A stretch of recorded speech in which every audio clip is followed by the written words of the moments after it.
First of all, I don't always use specific reference. So in that case, it's training. It's whatever you've learned. And I do use quite a bit of reference. And when I do use it, I exclusively make it. I can't think of anything that I've, if you need to find out what a certain kind of helicopter looks like or something like that, then yeah, you're gonna have to look it up. Sometimes there's models of those helicopters you can get. I mean, you can get really nuanced in the reference game. I tend to not want to do that these days just because it slows me down and it sort of limits what I feel I'm capable of. You can kind of become enslaved to the reference if you're not careful. So these days I'm looking for less specific reference than ever, but when I am wanting to use, and there's a few posts about this on Instagram that show really specific, like shots of me in the studio with models and they're doing the poses.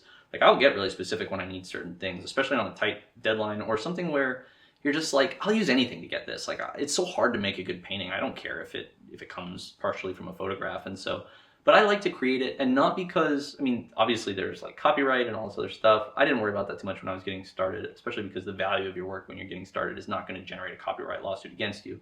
But if I'm working on a piece, I'm going to sketch the piece from my head first with no reference. I don't buy reference packs and then make a piece that I can base off the reference pack. I'd rather deliver a crappy sketch but that shows kind of what I'm after, and then iterate and refine. And every step of the painting process can be another chance for you to touch it and make it cool. And all the gaps in between give you a chance to reset and stop that feeling of pushing. I'm pushing this uphill.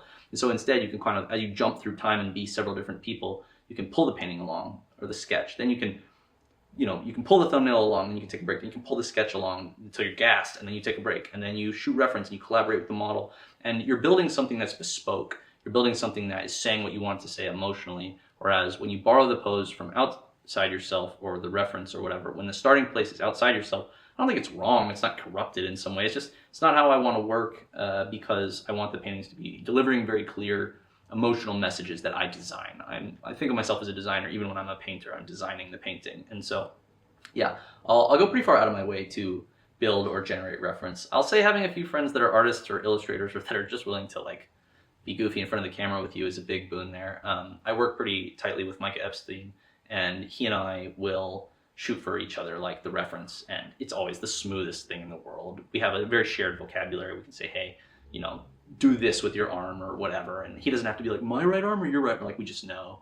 And so yeah, you will develop some relationships shooting reference that are, I mean, just couldn't get that level of specificity out of a ref pack or found. And I mean, especially the more AI art gets on the internet and AI photography and AI video and all these things, it can be hard to know what you're sourcing from. But when you take the photograph, in reality, you're not only in control of it, you know the source of it. And I think it's a nice feeling.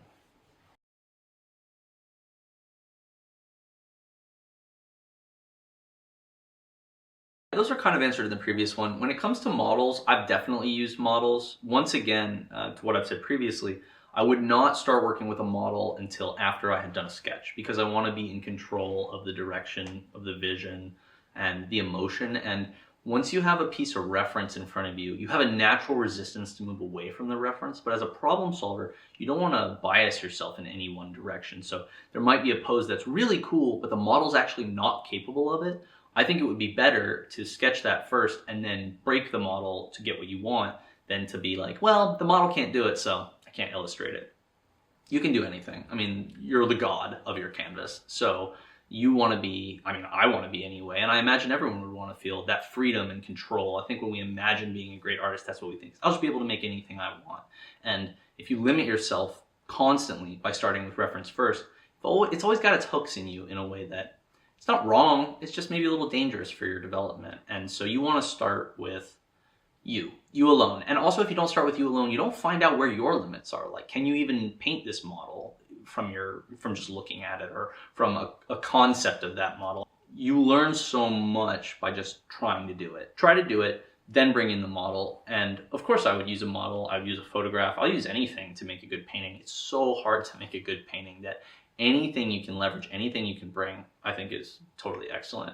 I can only think of 2 or 3 examples of times when I've reversed that order and sourced reference first, and usually it's when it's on a tight timeline and I have absolutely no effing idea how to paint the thing. So like, I did this painting with a cheetah in it, And cheetahs are so hard to paint, especially because the dot patterns are really specific. The way they sit in the fur is very specific, and the movements of a cheetah. I was like, I don't have time to become an expert on a cheetah. So let me go on, wildlife photography websites and look for open source stuff that I'm allowed to use and base off of.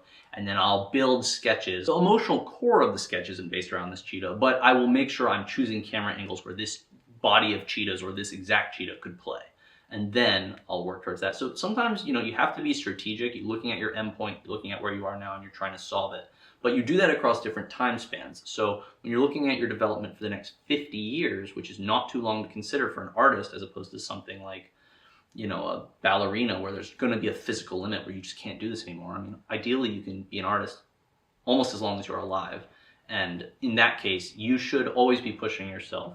If you're someone who wants to hit your sort of max level, then you want to figure out the best strategy for the long term. And you only pivot away from that in strategic moments in the short term where that's not going to help you now. So you always kind of have to keep that bird's eye view on yourself. And a teacher of mine, Brian Stelfreeze, called that the designer ruling the artist. Like if you're an artist and you just want to, you need somebody who's a version of you that's principle driven, holding your collar, being like, no, you can't render that right now. It's not important, But it's something I often think about. Who's in charge here? Yeah.